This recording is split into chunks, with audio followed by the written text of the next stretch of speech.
आज मैं उपस्थित हुआ हूँ इतिहास को ही लेकर के। इतिहास और बौद्ध धर्म, मैं ये भी जो भी इतिहास पढ़ाने जा रहा हूँ ये भी बौद्ध धर्म का ही इतिहास है। बौद्ध धर्म में इतिहास की जो प्रक्रिया है, सबसे पहले मैं आप लोगों को एक चीज़ क्लियर कर देना चाहता हूँ कि जो हमारे देश के वेद हैं, एक वेद को कहा जाता है लेकिन एक धार्मिक ग्रंथ है। ग्रंथ के साथ साथ एक इतिहास है जिसमें इसमें बहुत सी चीज़ों को रखा गया है। जो ग्रंथ का मतलब होता है जो गहराइयों में जो रहस्य को रखा जा सके, उसी को हम ग्रंथ के नाम से जानते हैं। तो इसी तरह से हमारा इतिहास जो है, भारत में जो बौद्ध धर्म है और भारत में बौद्ध धर्म नहीं है, ध्यान रखिएगा, इसमें ना के बराबर है। तो इसमें इतनी बौद्ध धर्म की जितनी भी सब चीज़ें हैं वो अलग अलग तरीके से रखा गया है। तो देखिए, सबसे पहले हम बौद्ध धर्म के इतिहास में हम पता करेंगे और बताएंगे। यहाँ पर लिखा गढ़ के मालिक गणेश या सिद्धार्थ। गणेश या सिद्धार्थ। गढ़ मीन्स होता है एक समिति, ध्यान रखिए। बौद्ध धर्म के संस्थापक गौतम बुद्ध जी हैं। बौद्ध धर्म के संस्थापक गौतम बुद्ध जी हैं और बताया जाता है कि ये 28वें बुद्ध हैं। ध्यान रखिएगा, ये 28वें बुद्ध है, यानी इसके पहले लगभग कितने बुद्ध इस धरती पर आए और बुद्ध के मार्ग को प्रचलित किया, लेकिन इसलिए उस 2800 बुद्धों का प्रक्रिया नहीं मिलती है, नहीं जानकारी मिलती है, क्योंकि वो संस्थापक नहीं थे, कोई क्लियर लिखित नहीं था।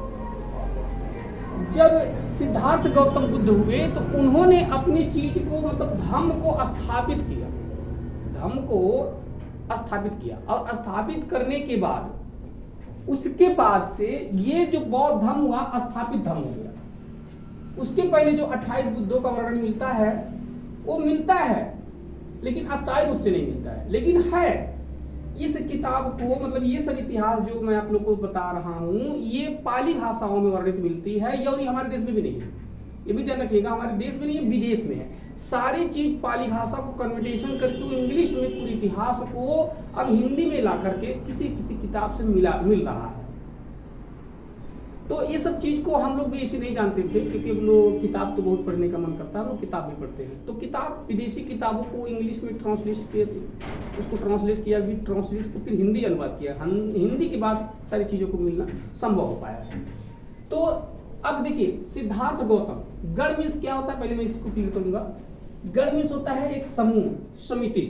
अब समिति क्या होती है, जैसे आज आप लोग गाँव में या एरियाओं में या एक मंडल कोऑर्डिनेटर बनते हैं, जैसे आप राजनीति करते हैं तो मंडल कोऑर्डिनेटर होता है, सदस्य होता है, या विधानसभा का सेक्टर होता है। इसी तरह से पहले भी था। हमारा इतिहास कहता है, भारत कहता है कि भारत में 52 राजा हुआ करते थे। भारत में 52 राजा हुआ करते थे। तो 52 राजाओं का एक गढ़ होती थी, गढ़। और मैंने पिछले वीडियो में आप लोगों को बताया था कि जो शंकर यानी शिव शंकर जिसे कहा जाता है, शंकर जी कहा जाता है, उनका नाम मैंने बता दिया था भूतनाथ है। तो भूतनाथ ही है, तो वो गढ़ के मालिक थे, वो गढ़ के मालिक थे। तो वहीं से एक मंत्र भी है, वेद में लिखा गया है, गढ़ से तुम भूत गढ़ा में, ऐसा कुछ कपी करके है, मुझे याद नहीं है। तो इसमें उस जब मंत्र को हम पढ़ते हैं, उसकी हिंदी ट्रांसलेशन में लाते हैं, तो इससे पता चलता है कि बुद्ध यानी शंकर जी गढ़ के मालिक थे। और गढ़ के मालिक कौन थे, अब बता रहे हैं कि मतलब बौद्ध के बाद सुद्योधन महाराज जो थे, उनके पिताजी, और सुद्योधन महाराज के पहले भी राजा होकर थे, शाक्य मुनि जिसे कहा जाता था। तो शाक्य मुनि यानी गौतम बुद्ध के पिताजी जो सुद्योधन महाराज थे, इनकी राजधानी जो थी, इनकी घर जो था लुम्बिनी, कपिलवस्तु इनकी राजधानी थी। तो इनकी राजधानी में क्या हुआ कि पहले की लड़ाई होती थी, ध्यान रखिएगा, पहले के राजा जो होते थे बड़ा लड़ाकू हुआ करते थे, मारपीट जानते थे, बाकी कुछ जानते उनते नहीं थे। जो राजा दबंग होता था उसका राज हथियार लेता था, और जो दबंग नहीं होता था वो हार जाता था। तो राजा लोग क्या करते थे, लड़ाई करते थे, आपस में लड़ाई करते थे। अब क्या होता था, मुकुट जीतो राज लाओ, मुकुट जीतो राज लाओ। देश में यही इतिहास चलता था कि पहले के लोग को क्या करते थे कि पढ़ना लिखना, मतलब अब था नहीं था, मैं क्लियर नहीं हूं, लेकिन था, कैसा पढ़ाई था, जैसे जो समय था उसी के हिसाब से पढ़ाई भी था। जैसे पहले लड़ने वड़ने का काम होती थी बहुत ज्यादा, तो लड़ाई वड़ाई का बारे में बहुत ज्यादा पढ़ाई होता था। ज्ञान की बात जो आज हम लोग पढ़ लेते हैं, ये सब चीजें नहीं थी। दर्शन शास्त्र बहुत कम था। दर्शन शास्त्र, अलौकिक भाषा, पाली भाषा में ये सब मिलता है। तो गढ़ के हिसाब से गौतम बुद्ध के राज्य में जब सिद्धार्थ गौतम के पिताजी सुद्योधन महाराज जी जो थे, सुद्योधन महाराज जी अपने राज्य के लिए गढ़ का स्थापना किया था। यानी उनके गढ़ में 12 राजा होते थे, 12 राजाओं की एक समिति थी। समिति में यह होता था कि मान लीजिए कोई राजा अगर आकस्मिक घटना के दौरान हम पर अटैक कर दिया, ठीक है, या लड़ाई कर दिया, तो उस समय हम अनन फनन में सेना कहाँ बुलाने जाएंगे। तो क्या करते थे ये 12 राजा जो होते थे, 12 राजा जो गढ़ होते थे, 1 2 3 4 5 6 7 8 9 10 11 12, ये 12 जो गढ़ के राजा होते थे, ये सबके पास सेना होती थी, सबके पास सेना होती थी। तो 12 सेनापतियों को संचालित करके एक गढ़ का स्थापना किया जाता था। उस गढ़ के हिसाब से मान लीजिए कहीं राजा जब आकस्मिक घटना के दौरान ये लड़ाई हो जाती थी, तो समिति को भेजा जाता था, पत्र भेजा जाता था कि हमारे राज्य में फलाना राजा ने लड़ाई करने के लिए उत्सुक हो गया है, सर क्या किया जाए।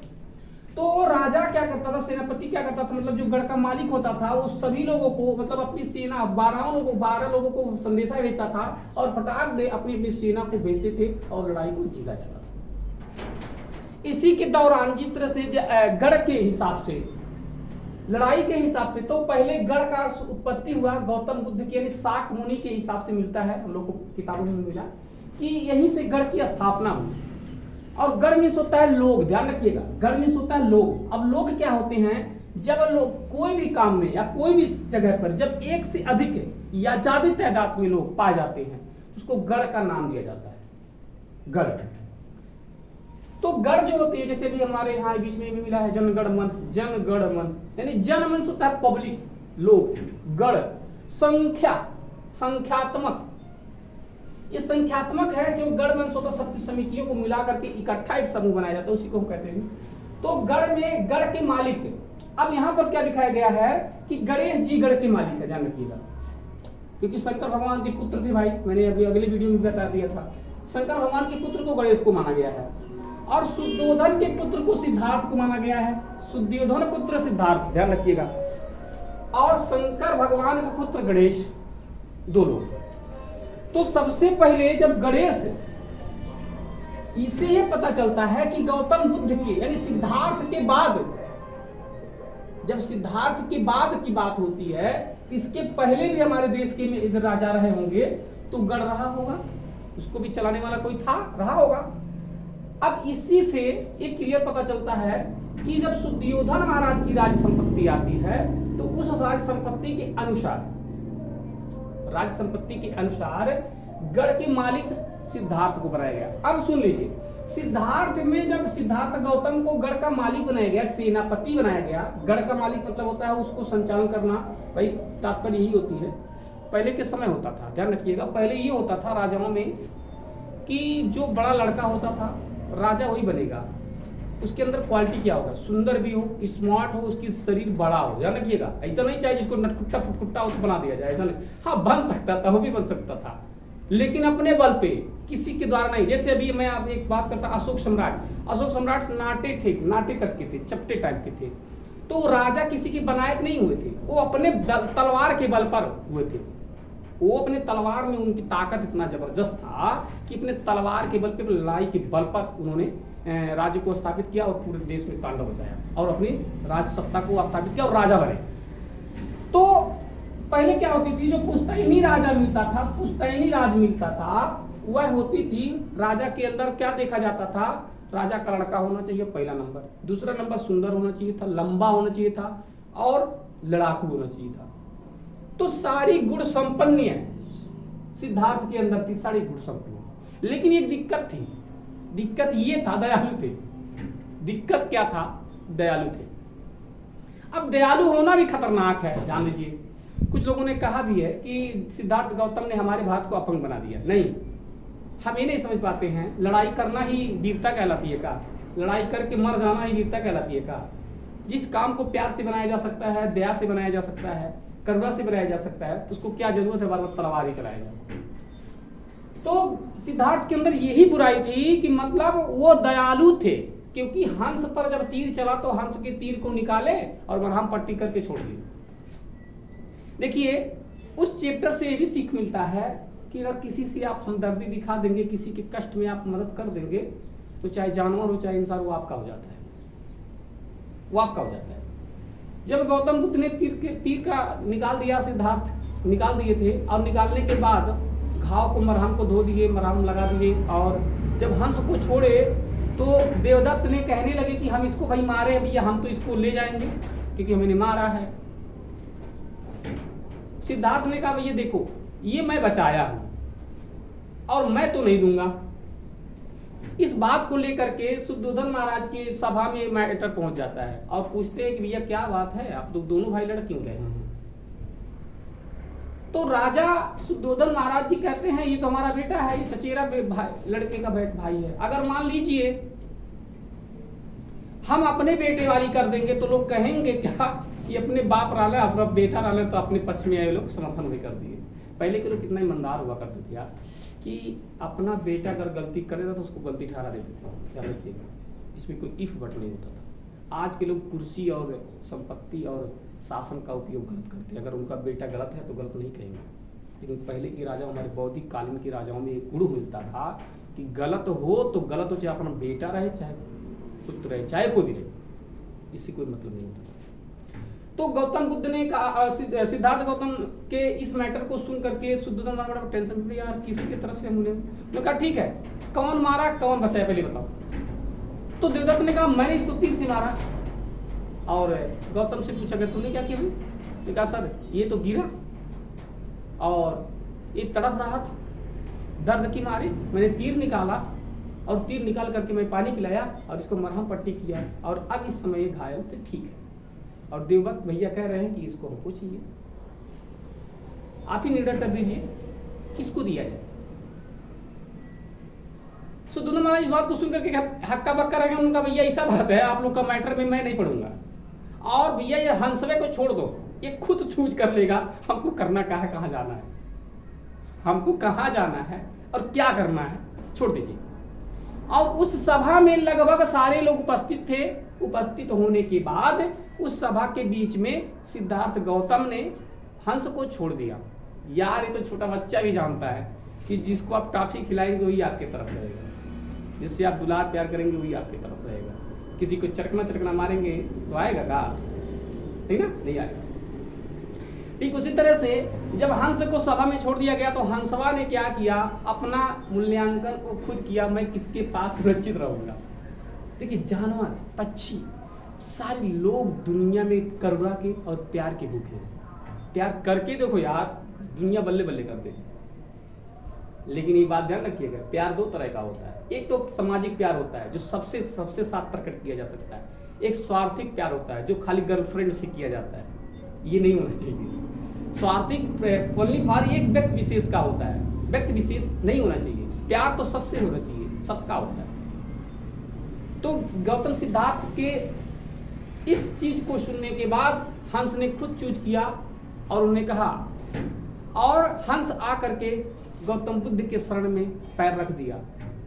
भैया दुआई हो, हमारे अब माई बाप आप ही, सही बात है भाई, जो आपका व्रत करेगा हो जाएगी। तो इस तरह से सिद्धार्थ गौतम ने क्या, हंस खुद उनको चूजा कि आप ही मेरे माई बाप है, आप ही के शरण में मैं रहूंगा। इस बात को सुनने के बाद सभा में कौतूहल हो गया। क्या हो गया? हल्ला, शोर-शराबा होने लगा, कौतूहल। हाँ, तो जब कौतूहल होने लगा, कुछ लोगों ने कहा यार ये तो गलत है, मेहनत करने के बाद जो परिणाम नहीं मिलता है गलत है, मिलना चाहिए। सिद्धार्थ गौतम ने हमने वो कहा कि बताओ, हम आप लोग से पूछना चाहते हैं, कौतूहल कर रहे हैं, शोर शराबा कर रहे हैं, चुप हो जाइए, कोई दिक्कत नहीं है, ले जाइए हंस को। लेकिन एक बात आप बता दीजिए, मारने वाला बड़ा होता है या बचाने वाला? बड़ा बढ़िया पॉइंट उठा दिए थे, मारने वाला बड़ा होता है बचाने वाला? सब लोगों ने कहा नहीं यार बचाने वाला होता है।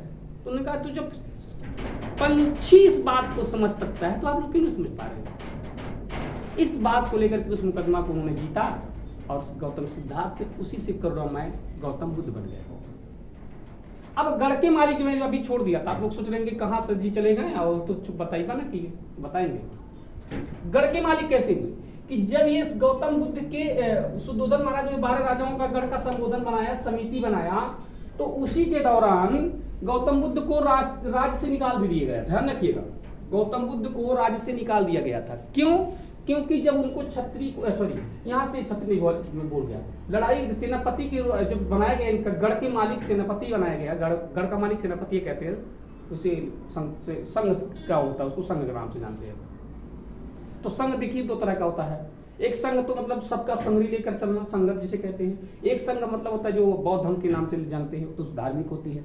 तो सारी चीज, संघ का मतलब होता है आपका पूरा संस्कार से लेकर समाज तक एक जैसा हो, उसी को संघ के नाम से जानते हैं। तो यहाँ पर बुद्ध ने क्या किया, जब लड़ाई होने लगी, तो आप लोग नहीं जानते होंगे, जो दूर के लोग होंगे नहीं जानते होंगे, यहाँ पर एक देवदह नाम का बनरसिंहा में है हमारे क्षेत्र में हम घूमते बहुत जाते हैं, हम कई मरतबे हैं। तो गौतम बुद्ध भगवान के ननिहाल है यहाँ पर, उसको बनरसिंहा नाम से जानते हैं, लेकिन अब इसको बनरसिंहा कहते हैं। लेकिन अब जो विश्व मानस की पटल पर देखेंगे, देवदाहा उसको लिखा जाता है, उसको देवदाहा दिखेगा। अब यहाँ देवदाहा कहा जाता है तो कोई कंफ्यूज हो जाते हैं, कहाँ है देवदाहा? वो गौतम बुद्ध का ननिहाल। तो गौतम बुद्ध भगवान के ननिहाल के आगे एक नदी है, उसका नदी का नाम मुझे क्लियर नहीं याद हो रहा है, तिरमुहानी इसकी कहीं से, बाकी अब कौन नाम है मुझे क्लियर नहीं। उस नदी के बीच में, इसे जंगलवा के बीच में इसी से नदियाँ घूम के गया, मैं वहाँ पर देख रहा हूँ, मैं अपने देखा आपको बात बताऊँ, इतिहास की बात नहीं बल्कि देखा वो बात बताऊँ। वो कट करके अब नदी में आ गए, बगीचे मतलब जंगल में आ गई है, नदियाँ उधर हो गया है। तो वहीं पर क्या हुआ था, लड़ाई हुआ था, वहीं पर लड़ाई हुआ था। तो सिद्धार्थ गौतम के पिताजी ने, सुद्धोधन महाराज ने भेजा कि जाओ तुम गढ़ के मालिक हो और जा करके तुम वहां लड़ाई करो और जाओ।